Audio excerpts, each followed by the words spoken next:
कार्य करता है।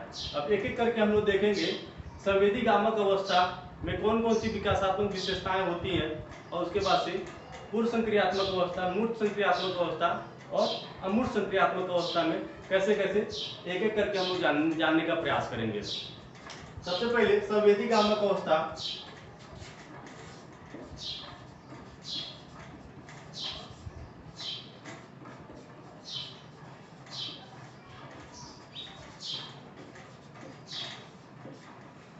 दो चीजें हैं यहाँ पे, संवेदी और गामक अवस्था। ये जन्म से लेके और 2 वर्ष तक चलने वाली प्रक्रिया होती है।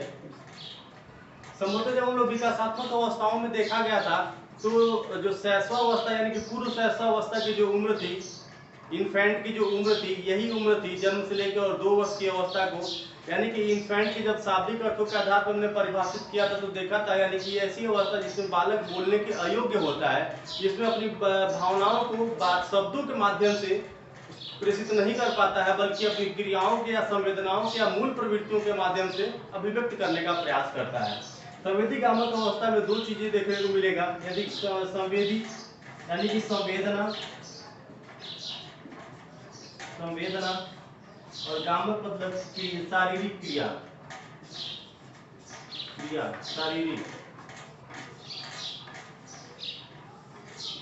शारीरिक क्रिया यानी कि संवेदी गामक अवस्था जो है 2 चीजों से मिलकर बना है, यानी कि सेंसरी मोटर स्टेज, इसमें जो बच्चा होता है अपने सेंस जो कहीं ना कहीं जो इमोशंस होते हैं, इमोशंस के आधार पर अपनी अभिव्यक्ति को प्रदर्शित करता है। जैसे अगर उसे भूख लगता है तो अपने इमोशन के आधार पे कहीं ना कहीं प्रदर्शित करने का कार्य करता है। भूख लगता है तो वो रोता है, चिल्लाता है। अगर उसे किसी खिलौने की जरूरत होती है तो उसे कहीं ना कहीं पाने के लिए रोता है और चिल्लाता है। अगर उसके सामने अगर उसके मम्मी या पापा कोई मुस्कुराते हुए आता है, उसको अपनी गोद में उठाता है, तो निश्चित तौर पे वो भी कहीं ना कहीं वो प्रेम का भाव दिखाता है और वो भी मुस्कुराने का प्रयास करता है। यानी कि मुख्य रूप से जब हमने देखा तो जो बच्चा जन्म लेता है तो मूल रूप से 3 संवेग होते हैं, प्रेम, भय और क्रोध। ये मूल रूप से 3 संवेग होते हैं, लेकिन जो जो जो जो वृद्धि और विकास होती जाती है त्यों त्यों उसमें संवेगों की वृद्धि होती जाती है। और मूल संवेग 14 प्रकार के होते हैं, जो मैकडूगल के आधार पर हमने देखा था। मैकडूगल ने 14 प्रकार के संवेगों की बात की है, और इन संवेगों के माध्यम से जो जो धीरे धीरे वृद्धि होती है अपने संवेगों के माध्यम से अपने भावों को प्रदर्शित करने का कार्य करता है। यानी कि जो पहली अवस्था है संवेदी गामक अवस्था, ये जन्म से लेकर 2 वर्ष तक चलती है। इसमें जो बच्चा होता है वो अपने संवेदना के आधार पे अपनी अभिव्यक्ति को प्रदर्शित करता है और गामक क्रियाओं के माध्यम से भी अपनी अभिव्यक्ति को प्रदर्शित करता है। यानी कि किसी चीज की अगर उसे जरूरत होती है, खिलौने की अगर खेलना चाहता है, खिलौनों को देखता है, उसके प्रति आकर्षित होता है, उसको हाथ में लेता है, उसको मुंह में डालता है, उसको चूसने लगता है, ये तमाम प्रकार की जो क्रियाएं होती हैं ये संवेदी गामक क्रियाओं की अवस्था में देखने को मिलता है। यानी इस अवस्था में जो बच्चा होता है संवेदना के आधार पे या शारीरिक क्रियाओं के आधार पे अपनी अभिव्यक्ति को प्रदर्शित करने का कार्य करता है। मूल रूप से इसमें जो बच्चा होता है चीजों को उठाता है, हाथों पकड़ता है और मुंह में डालता है, चूसने लगता है और तोड़ता है, मरोड़ता है, रगड़ता है, ये तमाम प्रकार की जो क्रियाएं होती हैं इस अवस्था विशेष में देखने को मिलती हैं। और जो दूसरी अवस्था है पूर्व संक्रियात्मक अवस्था,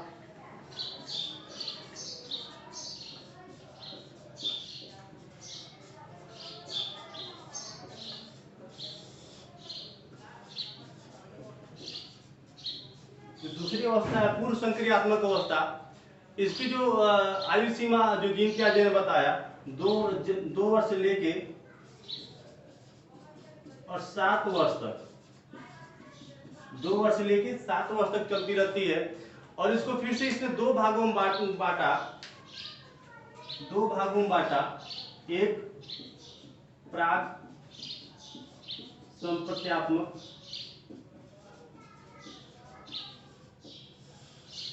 अवस्था और दूसरा अंतःदर्शी अवस्था।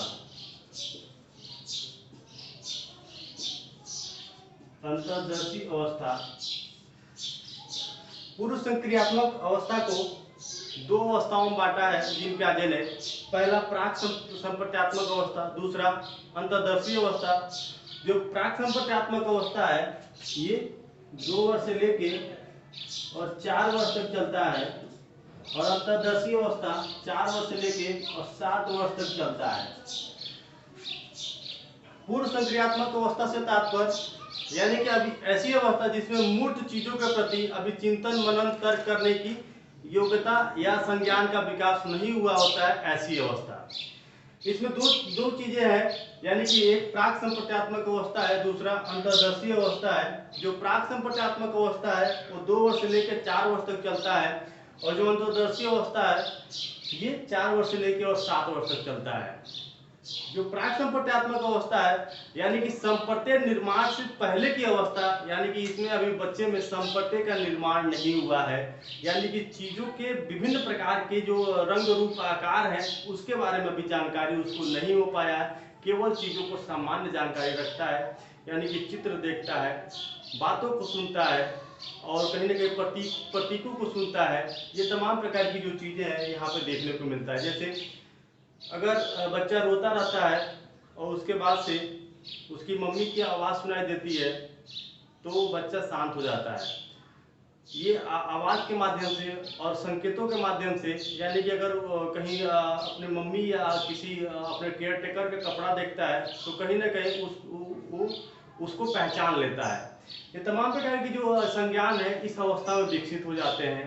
अंतर्दर्शी अवस्था ऐसी अवस्था को कहा जाता है जहाँ पे बच्चे में सामान्य चीजों के बारे में जानकारी हो जाती है, यानी कि इस अवस्था में बच्चा जो होता है वो कहीं ना कहीं जोड़ने और घटाने की प्रक्रियाओं के बारे में जान जाता है।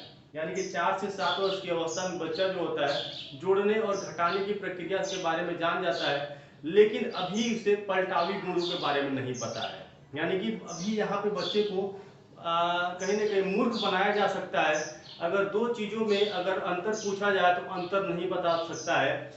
जैसे अगर उससे कहा जाए एक कुंटल मान लीजिए लोहा है और 1 कुंटल रुई है, उन दोनों में सबसे वजन कौन सा होगा, सबसे ज्यादा वजन किसका होगा, तो निश्चित तौर पे वो जो सबसे बड़ा दिखेगा उसके बारे में वो अपना कॉन्सेप्ट विकसित करेगा।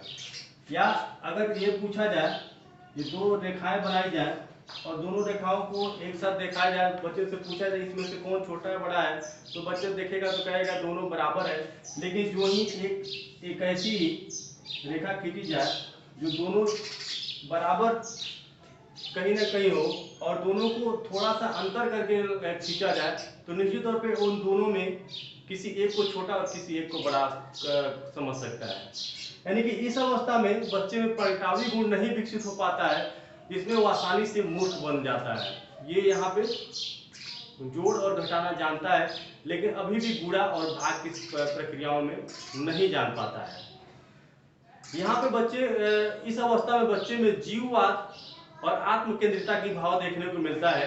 यानी कि जीववाद एक ऐसी प्रक्रिया होती है जहाँ पे बच्चा के सामने जो चीजें उपस्थित होती हैं उसी के बारे में समझता है, बाकी जो भी उसके सामने से वो चीजें हट जाती हैं उसका वो समझता है कि उसका अस्तित्व समाप्त हो जाता है।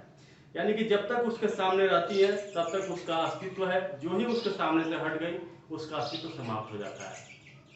और आत्मकेंद्रिता से तात्पर्य, आत्मकेंद्रिता एक ऐसी अवस्था होती है जिसमें बच्चा अपने आप के अपने विचारों को अपने तर्कों को ही सर्वोपरि समझता है। यानी कि जब चलता रहता है तो कभी कभी देखता है पीछे सूरज को, तो सूरज देखता है तो उसको लगता है कि हमारे साथ साथ सूरज भी दौड़ रहा है, और कभी कभी दौड़ता रहता है पीछे घूम के देखता है तो पृथ्वी जैसे लगता है कि हमारे साथ साथ आ रही है।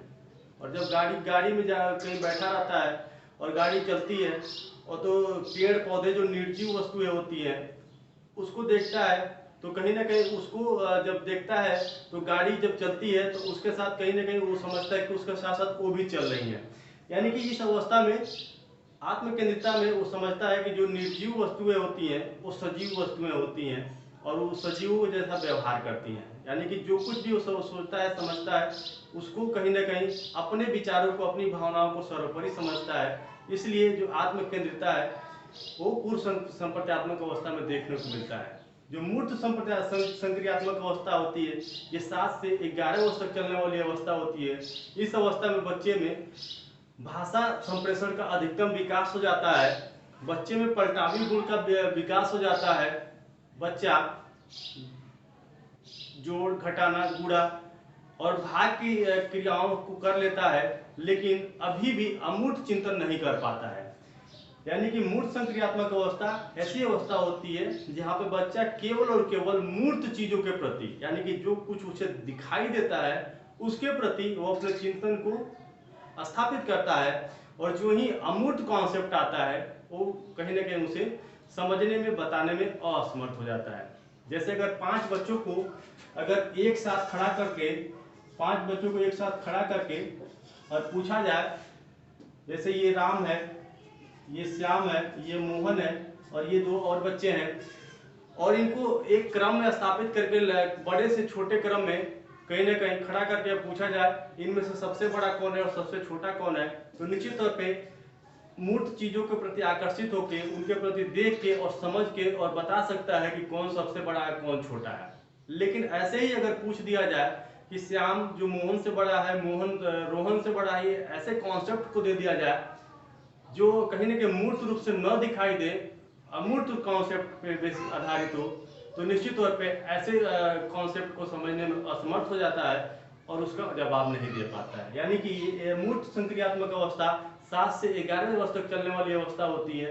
इस अवस्था में बच्चा जो होता है मूर्त चीजों के प्रति आकर्षित होता है और उसके प्रति अपने चिंतन और तर्क को प्रदर्शित करता है। ये प्राक संप्रत्यात्मक जो अवस्था होती है उससे बेहतर अवस्था हो जाती है, क्योंकि इस अवस्था में बच्चे में पलटावी गुणों का विकास हो जाता है। अब बच्चे को मूर्ख नहीं बनाया जा सकता है। अब संरक्षण का जो बात है उस संरक्षण की भाव विकसित हो जाता है, और उसके बाद से गुणा, भाग, घटाना सारी चीजें संक्रियाएं कर लेता है, लेकिन अमूर्त चिंतन अभी भी विकसित नहीं हो पाती है। जो चौथी अवस्था है अमूर्त संक्रियात्मक अवस्था, जो 11 वर्ष से लेके और 15 वर्ष तक चलती रहती है, तो इस अवस्था में बच्चे में अमूर्त कॉन्सेप्ट के प्रति चिंतन विकसित हो जाता है, और ऐसा माना जाता है कि 15 वर्ष तक जो मानसिक योग्यताएं होती हैं, जितनी मस्तिष्क का विकास होना होता है उतना मस्तिष्क का विकास 15 से 16 वर्षों में हो जाता है। तो लगभग यही अवस्था होती है जो अमूर्त संक्रियात्मक अवस्था की होती है, और यह जो अवस्था होती है पूर्व किशोरावस्था की अवस्था होती है। इसमें बच्चे में अमूर्त कॉन्सेप्ट के प्रति कहीं ना कहीं जो चिंतन है वो आ जाता है और वो तर्क करना स्टार्ट कर देता है, समस्या समाधान करना स्थापित कर देता है, और जो पलटावी गुण था वो पहले से और ज़्यादा बेहतरीन हो जाता है, और अमूर्त जो कॉन्सेप्ट था उसके बारे में वो समझ जाता है, और परिकल्पना निर्माण की जो प्रक्रिया होती है वो इस अवस्था में देखने को मिल जाता है। धन्यवाद।